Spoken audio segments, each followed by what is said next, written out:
जय हिंद दोस्तों। आज हम यहाँ पर 9 एक्सपोनेंट सोल्यूशन समझेंगे। शॉर्ट्स मतलब कर्नी होता है, इंडिसेज मतलब घातांक होता है। और यदि एक्सपोनेंट हमारा निगेटिव में होगा यानी x के पावर -n है तो इसका ये किसके बराबर होगा? तो 1/x के पावर n के बराबर होगा। अगर एग्जांपल लेंगे इसका तो 2 इन्वर्स टू द पावर 1 है तो इसको जो है 1/2 कह सकते हैं। फॉर एग्जांपल इस वाले फार्मूला के हिसाब से जो है इसको ऐसे लिखा जा सकता है एग्जांपल के अनुसार। अगर आगे बढ़े तो एक्सपोनेंट फ्रैक्शनल होगा हमारा, या फ्रैक्शनल एक्सपोनेंट लॉ के अनुसार अगर x से पावर a/b है तो उसका फार्मूला होगा √x के पावर a। और यहाँ पर b है तो इसको जो है 25 1 के पावर 2 है तो यहाँ पर जो है b वाला वैल्यू जो है, ये जो b वाला वैल्यू है रूट के बाहर आ जाएगा, ठीक है। तो 2 यहाँ पर हो जाएगा और 25 के पावर 1, यानी कहीं ना कहीं रूट का मान हम लोग जानते हैं, रूट का मान क्या होता है 1/2, तो ये रूट हो गया। तो और यहाँ पर 2 दिखा रहा है, रूट में चला गया क्योंकि रूट का मान 1/2 होता है। तो यहाँ से जो है ये 25 के पावर, और ये अगर इस फार्मूला के हिसाब से करेंगे तो ऊपर वाला a है, नीचे वाला b है, तो 25 के पावर 1 हो गया, यानी a का वैल्यू यहाँ पे हो गया और b का वैल्यू इधर हो गया। तो इसका रूट का वैल्यू क्या होता है? 25 का 5 होता है, ठीक है। अगर और एक एग्जांपल लें तो मान लीजिए कि 8 के पावर 2/3 है तो यहाँ देखिए, यहाँ जो है 8 का स्क्वायर यानी a का वैल्यू जो है ऊपर वाला a है 2a है, नीचे वाला b जो है 3 है हमारा, तो a का वैल्यू जो है 3 है।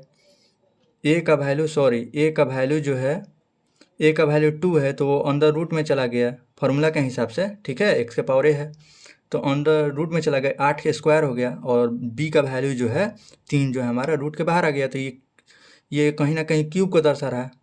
हाँ, तो अंदर का स्क्वायर कर दें तो 64 हो गया। 64 का क्यूब क्या होता है? 4 का क्यूब 64 होता है। आंसर हो गया 4। अब देखिए exponent power of a quantity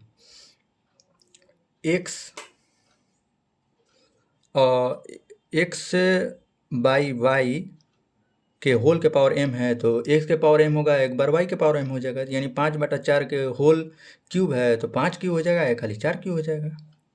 ये इसका फॉर्मूला हो गया। Exponent power of a product के अगर लेकर चलें तो x इंटू वाई के पावर m है तो x के पावर m होगा इंटू वाई के पावर m हो जाएगा। अगर इसी को सेम और दूसरा तरीका में लिखे तो ए बी के पावर n है तो a के पावर n इंटू बी के पावर n हो जाएगा, यानी 5 गुना यदि 2 के होल के पावर क्यूब कर रहे हैं यानी m का वैल्यू रख रहे हैं तो 5 के क्यूब गुना 2 के क्यूब हो जाएगा फॉर्मूला के अनुसार। Exponent power of a quotient ले रहे हैं अगर तो x/y के होल के पावर m है, ये पूरा का बाटा पूरा के होल के पावर जो है वो m है पावर में, तो घात में, तो x के पावर m बटा y के पावर m हो जाएगा। 5/4 ये के होल के पावर क्यूब लेंगे तो 5 क्यूब अपॉन 4 क्यूब हो जाएगा। अब देखिए एक्सपोनेंट प्रोडक्ट के लेकर चलें तो x के पावर m इंटू एक्स के पावर n, यानी कहीं ना कहीं यदि बेस सेम है, देखिए x है तो बेस सेम है तो पावर क्या हो जाएंगे? जुट जाएंगे। तो देखिए 2 के पावर 4 2 गुने 2 के पावर 3 है तो बेस सेम है, 2 बेस सेम है तो ऊपर वाला पावर जुट के कितना हो जाएगा? 4 3 7 2 के पावर 7 हो जाएगा फॉर्मूला के अनुसार।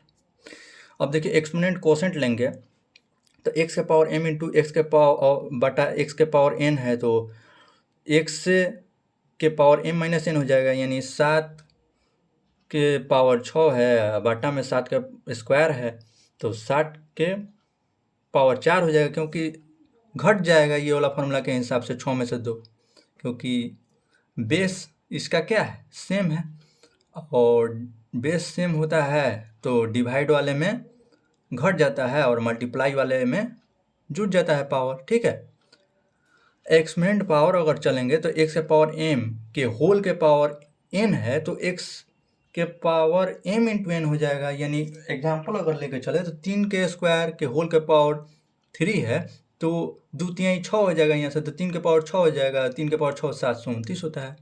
एक्सपोनेंट ऑफ अ जीरो, यानी किसी भी नंबर का पावर जीरो करेंगे तो 1 हो जाएगा, if x is not equal to zero. यानी कहने का मतलब है कि एक्स का मान जो है वो जीरो नहीं लेना है। जीरो छोड़ के कोई भी अगर वैल्यू लेंगे तो उसका मान जो है हमेशा क्या होगा, 1 होगा। ठीक है, तो एक्स के पावर जीरो बराबर 1, तो मान लीजिए 1 ले लिए थे, 1 के पावर जीरो बराबर क्या होता है, 1 होगा। यानी जीरो छोड़ के कुछ भी लेना है, x is not equal to zero होना चाहिए। एक्सपोनेंट ऑफ 1, किसी भी नंबर का पावर 1 करेंगे तो वो हमेशा वही नंबर आता है। जैसे 9 के पावर 1 बराबर 9, लाख के पावर 1 बराबर लाख ही होगा। ये कुछ इंपॉर्टेंट कॉन्सेप्ट हैं जो कि यहाँ पर लिखे गए हैं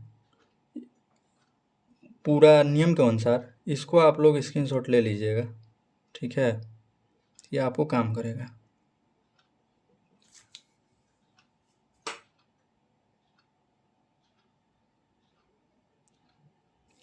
ये कुछ इंपॉर्टेंट कॉन्सेप्ट हैं जो कि आपको जानना ज़रूरी है, इसको आप स्क्रीनशॉट ले लीजिएगा। चलिए शॉर्ट्स के बारे में थोड़ा जान जाएं आगे हल्का फुल्का। A shorts is an expression that includes a root sign operating on an irrational number. For example, root 2 and root 5 are shorts because their exact value cannot be written as fraction or terminating decimal. However, root 9 is not a short because it simplifies exactly to 3. अगर इसी को अगर हिंदी में समझें तो ऊपर लिखा है, ऐसी अपरिमेय संख्याएं इरेशनल नंबर जिन्हें रूट के चिन्ह के अंदर लिखा जाता है और उनका सटीक मान यानी एग्जैक्ट वैल्यू एक पूर्ण अंक नहीं होता। यानी पूर्ण अंक नहीं होना चाहिए, यानी जैसे डॉट डॉट डॉट करके ऐसे आना चाहिए, माने पूर्ण नहीं होना चाहिए एकदम। ठीक है, जैसे रूट 2 का मान हो गया, रूट 3 का मान हो गया, रूट 5 हो गया क्यूब में। ठीक, ऐसा। रूट 4 करनी यानी शॉर्ट्स नहीं है क्योंकि इसका मान 2 होता है, क्योंकि इसका फिक्स्ड माना गया। हाँ, फिक्स्ड माना गया तो इसको बटा में लिख सकते हैं, 2 के बटा में 1 हो जाएगा। ठीक है, तो फिक्स्ड मान नहीं होना चाहिए, इसका मान तो फिक्स्ड हो गया। डॉट डॉट डॉट करके ऐसे रहना चाहिए। चलिए, जैसा कि ऊपर लिखा भी गया है कि समझाने के लिए डिफरेंस कि नॉट अ शॉर्ट, यानी रूट 16 का मान यदि 4 आया है तो रेशनल नंबर हो गया, परफेक्ट स्क्वायर हो गया, तो ये शॉर्ट नहीं होगा। लेकिन रूट 2 का मान 1.4144 डॉट डॉट डॉट ऐसे आ रहा है, ठीक है, तो ये अपना इरेशनल है और इस इरेशनल नंबर में रूट में है और ये नॉन टर्मिनेटिंग है होगा रूट। ठीक है, जय हिंद, जय भारत, थैंक्स।